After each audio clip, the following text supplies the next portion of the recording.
selamat datang di podcast akademik kami. Saya Tresia Dan saya Bima. Pada episode kali ini kita akan membahas tema yang sangat relevan dan cukup sensitif dalam studi ilmu hukum, yaitu kritik terhadap konsep tujuan hukum dalam praktik penegakan hukum di Indonesia.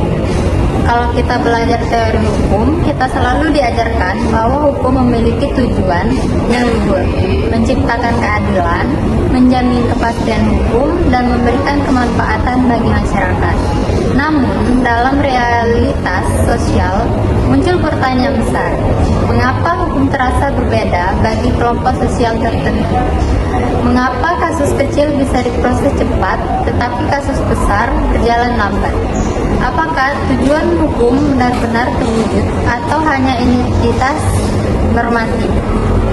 Baik, untuk memecah semuanya, di sini kita ada 3 narasumber, yaitu ada Aisyah, Nabela, dan Rizka.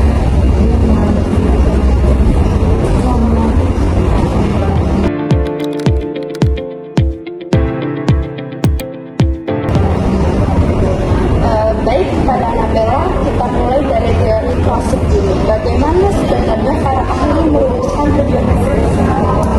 Baik, karakter hukum klasik. Salah satu hukum yang adalah Gustav dan ia merumuskan bahwa hukum memiliki 9 nilai fundamental. Pertama yaitu keadilan, kedua kepastian hukum, ketiga kemanfaatan. Menurut hukum yang baik adalah hukum yang mempertimbangkan ketiga nilai tersebut. Namun, harus juga menegaskan bahwa apabila terjadi pertentangan tajam antara kepastian hukum dan keadilan, maka keadilan harus diutamakan. Artinya, hukum tidak boleh hanya formalistik. Betul, hukum tidak boleh hanya memiliki teks yang kaku. Selain framework, pendekatan positifisme hukum seperti yang dikemukakan oleh John Austin juga memengaruhi praktik hukum modern. Austin melihat hukum sebagai perintah usaha yang harus ditaati. Pendekatan ini sangat menekankan kepastian hukum, tapi kurang memberikan ruang pada dimensi norma. Lalu bagaimana dengan konteks Indonesia? Indonesia adalah negara hukum sebagaimana yang dijelaskan dalam Undang-Undang Dasar Indonesia Nomor 45 Pasal 1 Ayat 3.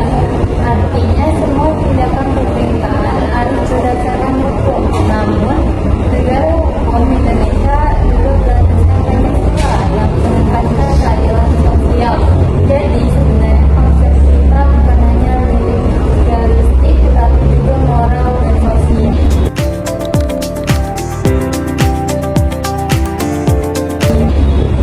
Sekarang kita masuk ke bagian inti, di mana letak kritik terhadap konsep tujuan hukum dalam praktik di Indonesia.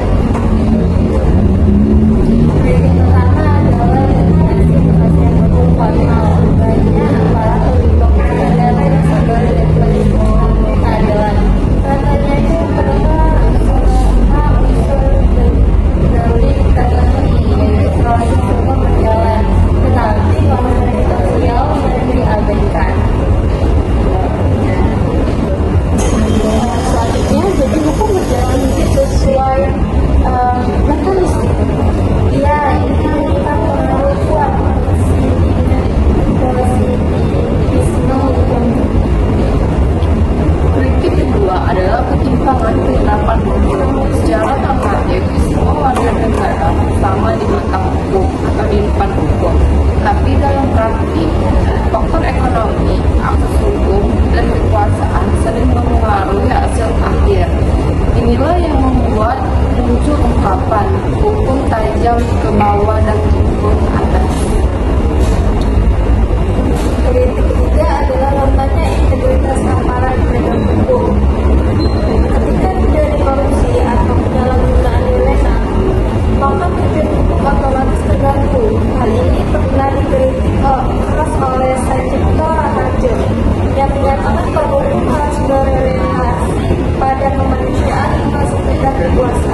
tapi pada sistem dan budaya hukum. Tepat sekali, budaya hukum masyarakat dan aparat juga menentukan jika hukum dipandang hanya sebagai alat kekuasaan, maka keadilan substansi sulit tercapai.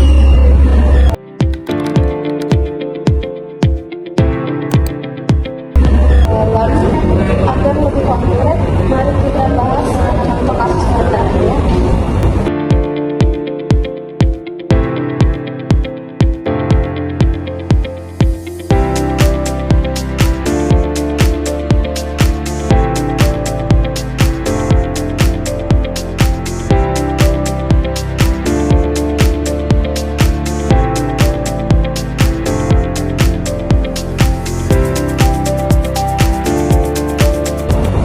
Salah satu kasus yang sering dibahas dalam literatur hukum adalah kasus nenek kita, tahun 2009. Beliau dihukum tangkap lalu 3 bulan Makau. Secara formal, unsur pencurian terbukti, namun kami mempertanyakan apakah proses ini menimbulkan tekanan, apakah ini menjadi keadilan sosial. Kasus ini menunjukkan bahwa kepastian hukum berjalan, tetapi keadilan substansinya perlu dipertanyakan sebaliknya dalam beberapa kasus besar. Kalau bisa dijadikan solusi Sino melihat ketegangan antara teori dan praktik. Secara teori, keadilan adalah nilai utama, namun dalam praktik, kepastian hukum formal dan kepentingan struktural sering lebih dominan.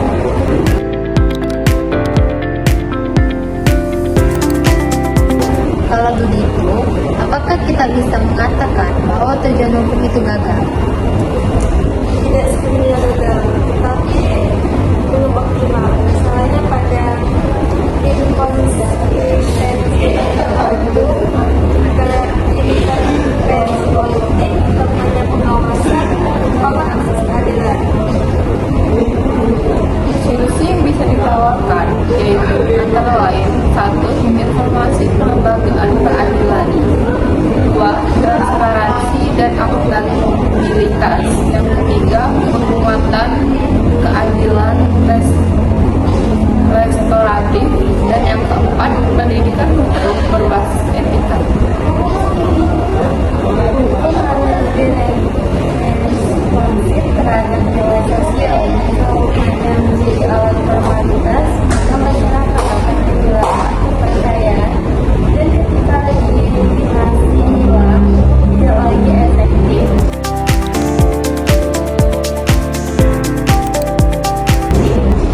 Dari pembahasan kita hari ini, kita dapat menyimpulkan bahwa yang pertama, secara teori tujuan hukum sudah sangat ideal. Yang kedua, ketidakseimbangan terjadi dalam praktik penegakan hukum. Yang ketiga, kapasitas hukum bisa dengan dominan dibanding dengan keadaan substantif. Yang keempat, reformasi struktural dan moral sangat diperlukan. Sebagai negara hukum berdasarkan Undang-Undang Dasar 1945, Indonesia seharusnya menjadikan hukum sebagai sarana keadilan sosial. Pertanyaan reflektif untuk kita semua, apakah hukum sudah menjadi pelindung rakyat atau masih menjadi simbol kekuasaan? Terima kasih telah mendengar podcast akademik kami. Semoga diskusi ini menambah wawasan dan mendorong kita untuk terus mengkritis praktik hukum secara konstruktif.